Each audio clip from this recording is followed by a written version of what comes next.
La mère de Cédric Jubilard sort du silence. Lors d'une interview avec Radio 100%, Nadine F. s'est exprimée sur la disparition de Delphine Jubilard après avoir été plus que discrète sur l'affaire. Placée en garde à vue en même temps que son fils Cédric Jubilard en juin dernier, Nadine F. a pris le temps de se remettre de 2 jours d'interrogatoires éprouvants avant de réapparaître sur la scène médiatique.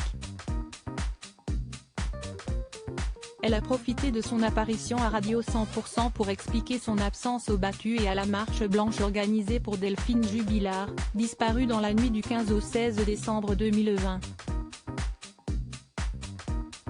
Je n'ai pas participé au Battu, ni à la marche blanche. J'étais contre puisqu'une marche blanche, si esti pour une personne décédée. Pour moi elle était encore en vie. La belle-mère de Delphine a malheureusement changé d'avis depuis et ne s'attend pas à ce que l'infirmière soit retrouvée vivante.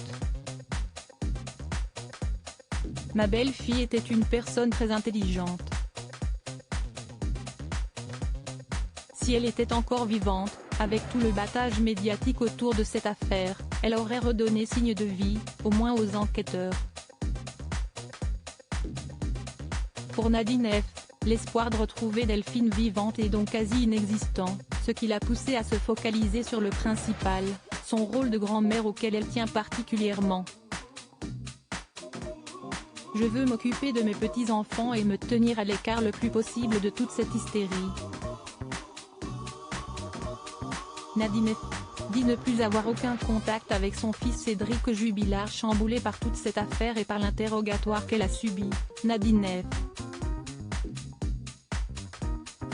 fait son maximum pour être discrète. Si esti peut-être d'ailleurs ce qui l'a poussé à ne plus avoir aucun contact avec Cédric Jubilard, même si ça ne l'empêche pas de toujours penser à lui.